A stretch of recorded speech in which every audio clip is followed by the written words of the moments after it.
together, I am completely fine. It is the pair that ruins me. Too many rockets for Lyric. Xin Zhao is the first pickup for LGD, so a stable choice for Shadow, something he can find that innate aggression on. Oh, and instantly going to go towards the Rakan pick as well, so setting up some of that aggression does potentially lend itself to something like, maybe a Jhin pick later on.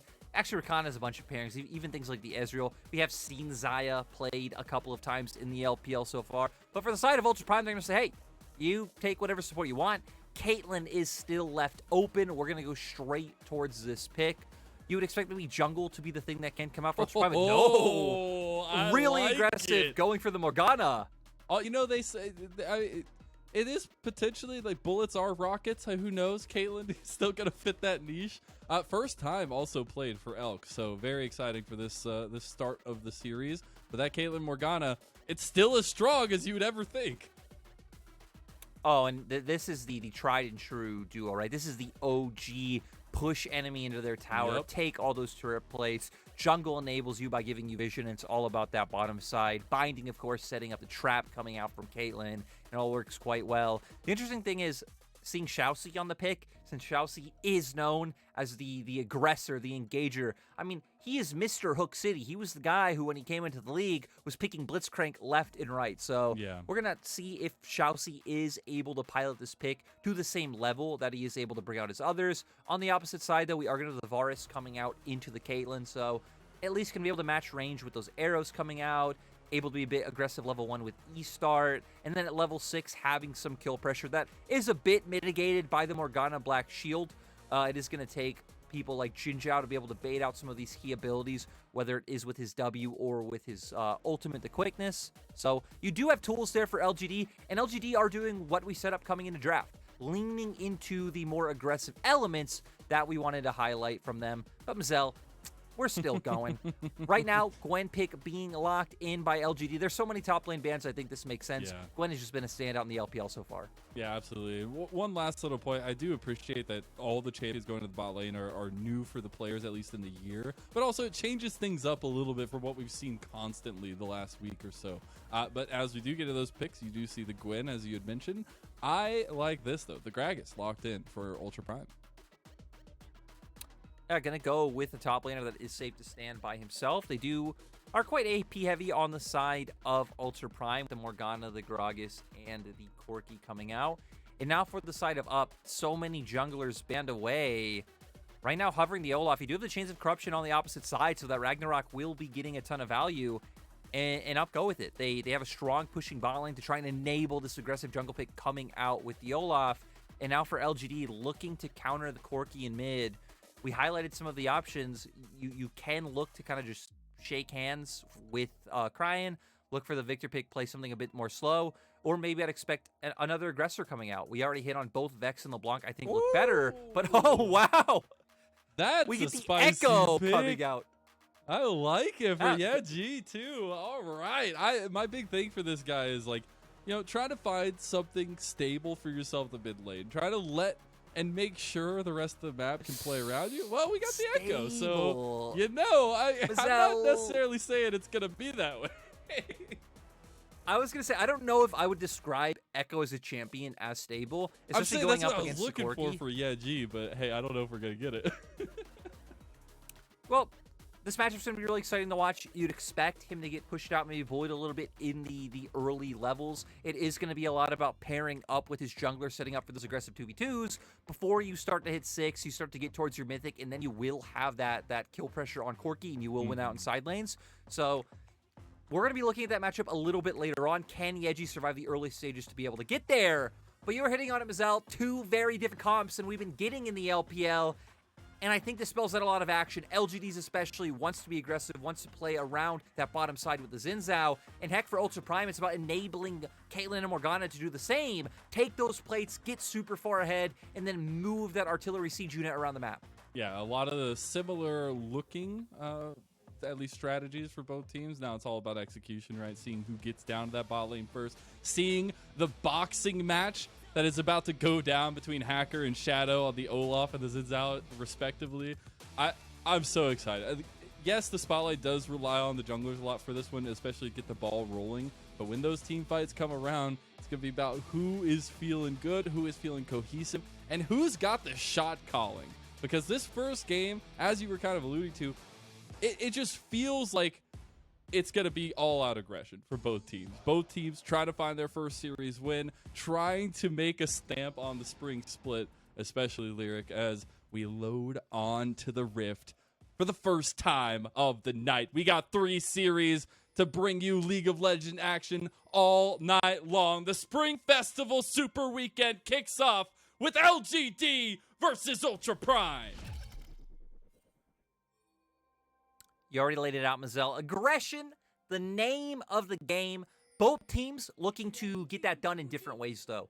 For LGD, I think the name of the game is going to be skirmishing. You want to see Xin Zhao impacting these lanes a bit earlier on. Once we get Yeji to the point of level 3 of having all his abilities up, things like the W, being able to chain that to the E, bringing Shadow to that mid lane, being able to find an avenue to win, and then... Yeji is Mazel, just going for that one-on-one. I like it.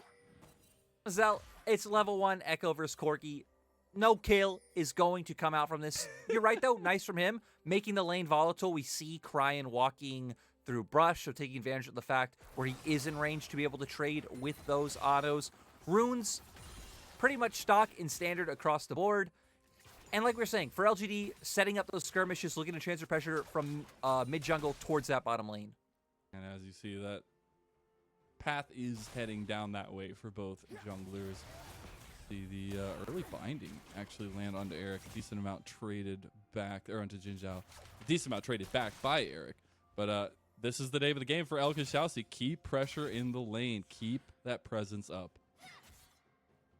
And that goes to the win conditions of Ultra Prime, right? Even though we said aggression is the name of the game for both teams, for Ultra Prime, I think it's a lot less skirmish-based. You don't want to be fighting too much as a 3 or 4-man unit. You mostly just want to try and win through the aggressive laning phase coming out from your bottom lane. Isolate it, leave it as a 2v2, get some aggressive vision down there from Hacker, hover towards it, and just let them win out naturally. Bring counter ganks when Shadow looks for the play. But we don't want to see all too much team fighting coming out from Ultra Prime early on. And even later, it's going to be a lot more about the setup from them. But it all revolves around Caitlyn Morgana. Yeah, it absolutely does. And especially the catch-outs, I feel like, are going to be super, super important. But lanes have been consistently in the same place. We are finally getting a bit of evening out on the bot side, but Elk and Xiaoxi definitely don't want that to happen. Priority has been constant, though, for LGD in the top and mid. Not too surprising in the top lane, right? Having Gwen go up against the Gragas in mid. Echo, once he does get to level 3, can just start spamming that Q, have a consistent ability to contest in that. Ooh, oh my I'm God, gonna pause Eric. though, Eric. That's a big amount of damage on Eric. The cleanse had to be burned. The dark binding connects. Xiaoxi just can't miss at this point, and Elk is laying Hacker's down the here. headshots. Hacker's on the side. Jin Zhao is off of the tower. Now he knows he needs to go back. The undertow misses between them. A little bit of a split there, and Ultra Prime hit another dark binding. This is Xiao just died to the headshot. Oh my God, Xiaoxi is out for blood right Goodbye, now. Eric. And Eric is about to get though, but he almost gets hit by another binding. He dies. A double kill for Elk. This is tragedy for LGD. Round of applause to Ultra Prime, though. Elk and Xiaoxi do it again. But my God, Mazel, the action's not going to stop, baby. The Shadow boxing match, they're just waiting not in the hitting wings. each other. They're hitting the other members of the boxing match, I guess. Yaji taking a lot of damage before he can get this dive off. Cryan wants to turn around a kill. He goes Valkyrie forward, gets it back. It's a 1-for-1, and beautifully done by Ultra Prime to pull it back. Overall win for the side of Ultra Prime. The fact that LGD are the ones dedicating 2 members to the mid lane, but Cryan able to Valkyrie forward, find a trade back kill, I think is huge, especially when he is on this Corki that is going to be look to be that scaling menace later on. But oh, I'm surprised we're not getting a replay in the bot lane. Gonna see how the trade comes out. Q into the E, forcing out Cryan's flash. So Yeji's been doing a pretty nice job in setting up some of these circumstances where he has been able to keep the lane in a winning position. Then we're gonna see here, not able to find the stun. Does get the shield, times out before though, and Cryan just like, hey, you're diving me from both sides. The set goes super low, all in on one side. Sure, I'll still go down, but I get more than I would have gotten otherwise. Yeah, you'd love to see that, especially when you just watched your ADC get 2 kills bot. And we've been saying The eyes are on bot lane. The eyes are on Elk and Xiaoxia. They're just chugging away just fine. Do have a bit of a roam that will be spotted out by a ward for G. And the pressure continues on bot side because this is what you can do now. Lyric, you can just stay bot lane without any fears. Ultra Prime definitely going to keep doing that, but I like what we're seeing Yeji and LGD as a whole start to do, right? He started to move down, clear out some vision, get his own vision down, because now when he starts to get that push, he can just try to lean bot, play with Fog of War, and put pressure on Ultra Prime's bot lane without even having to fully commit. Kryne did get another ward around mid, though, so they will spot out Yeji anytime he starts to move down towards the bottom lane. And for Ultra Prime, they realize that this will be LGD's plan, and they're going to keep looking for this. It's just impressive that Xiaoxia has been able to land so many bindings so far. It just feels so ruthless. And because of the pressure in mid and bot, it does leave Hacker to be able to get the Scuttle Crab in front of the Dragon Pit.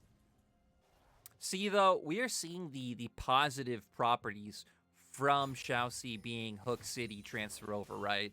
Great at hitting skill shots. The thing that'll be scary is when we get into the mid game and he thinks he's on Nautilus Blitzcrank or something like this and thinks, hey, I could walk in by myself and face check for the team. And then it's going to be like, oh, wait, no, I'm on Morgana. Sure, you have the Black Shield, so you have a less of a chance of getting picked off. Another binding Oh, my hit. God, it's just impossible. It's impossible. Elk gets the trap underneath. The Jinjiao just has to be out of the fight. The Dragon goes down to Hacker, but he's stuck in the pit. Does not have flash. Will just have to fight his way out and not able to turn it onto Shadow. Nice response by LGD. Ultra Prime's bot lane bought a lot of time, but still, LGD just decide, hey, we're just going to muscle our way in. Even Fearness started to move down if you look at the mini-map, so maybe going to lose a minion or so. Luckily, Zedis not able to push it in fast enough because it is a cannon minion. But LGD reallocating all of their resources towards that bottom side to be able to find a pick and response for the Dragon. Things return to a semi-state of normalcy for sure, but it's been going pretty right for both sides to an extent. It feels interesting saying that. There's definitely a lead for Ultra Prime already, but when we were setting out the win conditions and seeing where we could see that strategy unfold, right? Elk getting kills is beautiful. The aggression from Shadow, finding those 2 kills, beautiful. And now it's just about how do they utilize these early small advantages. And we got to see where those advantages are, right? LGD, it is in the jungle role, so going back to the Wilderness Explorers, like we highlighted, always about Shadow when you are looking at this current iteration of LGD. We've already hit on how it is a lot about trying to enable skirmishes in their bottom side. Their bot lane might be starting to fall too far behind, though, so might have to change focus. Though, as a whole, both teams going to be changing focus towards the top half of the map right now with Herald up. Looks like LGD going to consciously concede, so it'd be nice to see some of their members start making their way down towards the bottom half of the map to start getting vision back in their favor. Package is there for Kryne as we get the supports in. Oh my God, take it away. I'm sorry, it's just insane. And then we get this not often seen anymore solo bot laners for the moment as the support's just trying to get the ball rolling now as we are just about to crest 9 minutes. And for the bot lane especially, right? I mean, positions like this typically is where Caitlyn would have to be a bit fearful of the Varus because the fact that Chains of Corruption could come out, that kill pressure could be there. But Elk has started to stack up that advantage. Probably sitting on a decent amount of gold right now, though. Wouldn't be too surprised if he's pretty close to being able to pick up his Mythic from how many turret plates, the kills, the CS advantages that he has found. So going to be waiting for a reset to come out from them. And here it is. And I like the highlight from the observers, the fact that the bot turret is on 3 plates and the Rift Herald is available for Hacker to use as he heads down towards his bot side. The question is, are we going to see that absolute focus into Elk, or are we going to maybe try and get Kryne a little bit of resources in the mid lane? But things are definitely starting to change a bit in terms of priority across the way. And the resets are going to do these teams very good to kind of rebalance the lanes a little bit. For the Rift Herald, I think using a bot is definitely the play, especially when you look at the side of LGD either. I think one of the considerations that comes in when using it around mid isn't just the fact of like, hey, mid lane's nice to break open because you get control on both sides. An important factor is how much wave clears there. And for LGD, they don't have all too much. The fact that you have the Echo in the mid lane means you shouldn't have too hard of a time breaking down mid lane turret later on. So we can already see Hacker moving his way down here right now. Looks like they're going to set up for that play and just keep enabling Elk, try and get him into other lanes even faster. There's going to be so much gold for the Caitlyn, and then you can literally just move this bot lane wherever you want around the map and start taking towers. We'll see the tower fall. First tower goes over to Ultra Prime. As a top lane, ZS with the cask. Trying for the outplay. Just needs one more little boop to kill Fearness. The healing from... Oh, he even flashes on him with the style. Another binding lands as well. Yeah, G has to get out, but then the root on the other side, and Elk snipes him down with an ace in the hole. Yeah, this is not going so well for LGD. Ultra Prime are winning everywhere. Their bot lane, we knew they would decimate just from the champion matchup that did come to fruition. Their bot lane played it to a T, though. Xiaoxi is not missing with these skill shots. The fact that ZS, though, is so low killing in topside, absolutely ridiculous. Crying, though. Yeah, he's a little bit overextended. Doesn't have anything but the flash and the Valkyrie. He's fine. And Hacker, which, you know, you add those three things up, I'd be pretty fine too, Lyric. Mazel, you are always more than fine. You are a great human being and never forget it. Just like Elk right now is a great Caitlyn, and he shouldn't forget it because he's 3-0. The Gale Force finally picked up. You look at where both top and mid turret are at, both extremely low, so they can start whittling down those plates in mid right now by moving their bot lane. And we're going to get a replay of top. We see Fearness in with the Q. Does get a nice trade-off.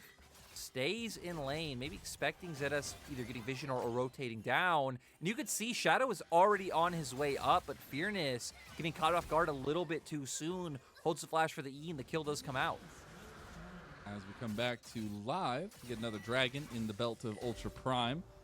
Shadow was top side, actually, but a lot of bodies from Ultra Prime being moved up this way now.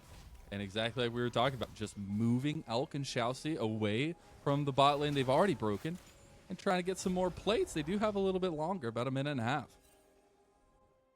And I would expect they should be able to get one more, at least one more up here, especially with the fact that you're keeping Varus in mid right now. For LGD, probably push out this one wave, start moving them up towards that top side would be my guess. If not, you're going to give Ultra Prime free real estate on this turret. The only other option that LGD have, since it looks like they don't want to contest, would be pushing out mid with Varus Rakan and start making your way down towards bottom lane, dive ZS, and try and find some kind of return. Well, here's that dive and try to pull that off. ZS sniffing something out, but doesn't see them because the control ward doesn't spot him out. And ZS, the double body bump into the cast. Xin Zhao does pop the quickness to get the top down, and they'll surely be able to finish this off, right? He's not too big, right? Right? The Crescent Guard, everything utilized, and they finally get him, but they've overextended themselves so much here, Lyric, and they kind of realize that as Hacker actually just pops the Ragnarok trying to kill Xin Zhao. Xin Zhao actually might just get out of here. Shadow providing a nice distraction for the teammate. Crying getting put down a little bit there, but Shadow takes a shot from the tower and dies himself. And you know the worst part is the hidden consequences of the tempo loss on the opposite side of the map as well. You've now not only wasted so much time, you haven't gone bot tower, Mazel, but now Elk is able to do this. Xiaoxi is still here as well, so they can finish this one off. Might have to start backing out soon with the fact that resets have come out and even the members who died on the side of LGD are respawning. But man, huge hiccup. Ooh, flash in mid lane from Eric. Half of his health gone from just a couple shots. Top tower tier 2 falls. Elk has gotten 10 plates himself, 3 towers, a side lane tier 2. Like, that's insane. This guy is so strong. You just look at that gold discrepancy, 2.2k. Now we're unfortunate for Fearness. He thought they might have left. They did not, buddy. They did not. Although Fearness trying to get out as well and does do so. His ace in the hole, I think, was available, but not pulled. Looks like he didn't have enough mana Yeah, I was for just it about at the to time. say that too. So, yep, just hitting the 100 mana needed to go for the cast. Sadly, wasn't able to close it out, but this Ultra Prime is extremely close to giving me the title of 2020 Rogue Warriors. And people listening right now, even you, Mazel, you might be wondering, what is the title of 2020 Rogue Warriors? 2020 Rogue Warriors was a team that was honestly not very good. They also weren't very bad either. They were a team that would consistently be on the edge of playoffs, but their games were super fun to watch. Ultra Prime right now, I think in competition with anyone's Legend, which is hilarious because they actually are. They were Rogue Warriors. But I think those are the two teams competing for that honored title because that is a massive accolade. It is. You gotta show respect where it's due. As the first objective of the game finally falls in favor of LGD, and they get their first tower plus an objective bounty.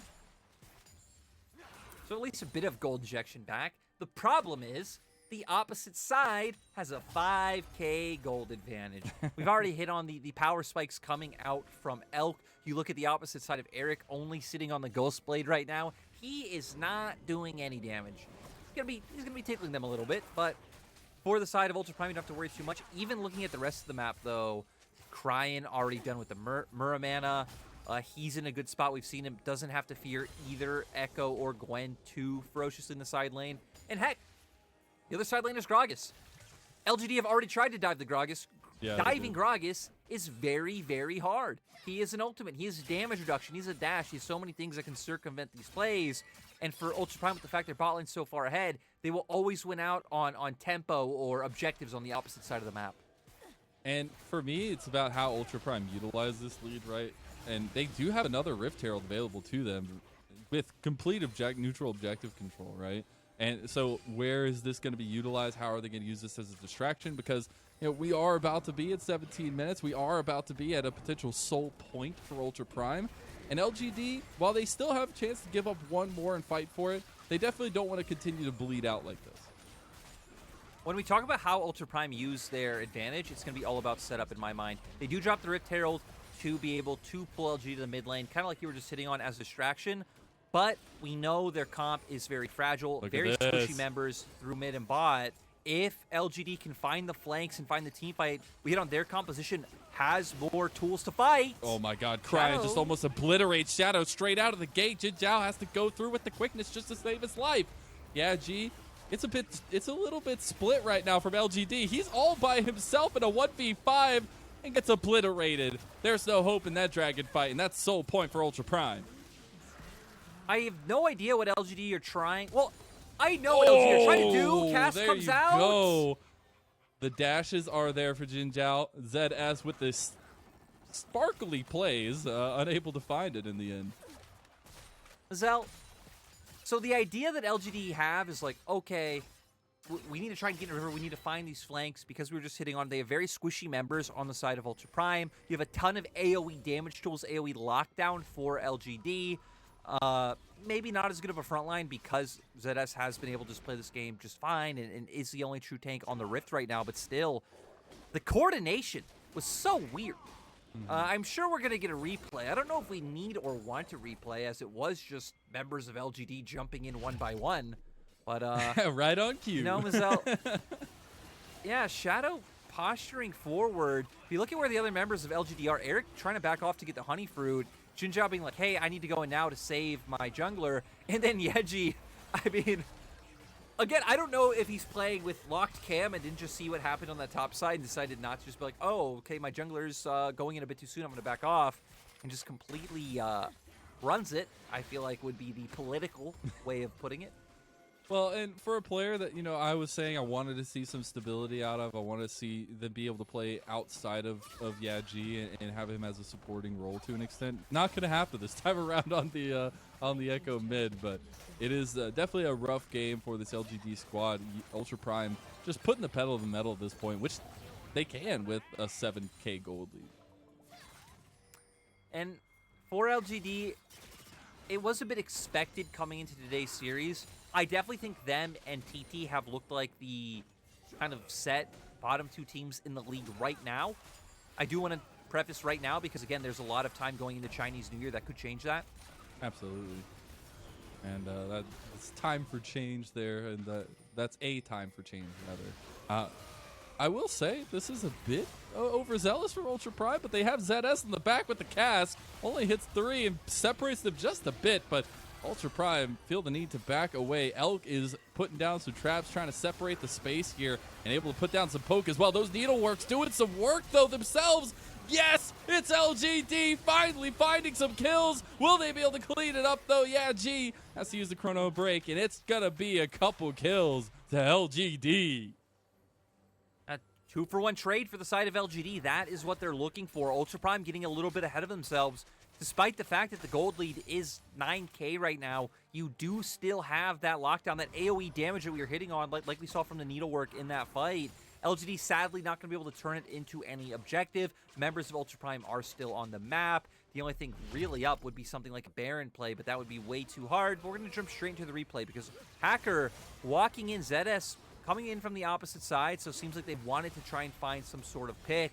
Sad for them, LGD were already waiting in the wing. Shadow popping his ultimate, denying a lot of that damage, able to come out from the side of Ultra Prime. And then the needlework is popped, and they can just continue to jump in. Because as we hit on for Ultra Prime, you only really have one frontliner coming out from the Gragas. Sure, Hacker also functions as a pseudo frontliner as well, but sadly, he was chunked out at the very start of this play. So you're just left trying to kite out the members of LGD. And LGD actually have a fair amount of even mobility coming out from the Gwen, the Xin Zhao, Echo.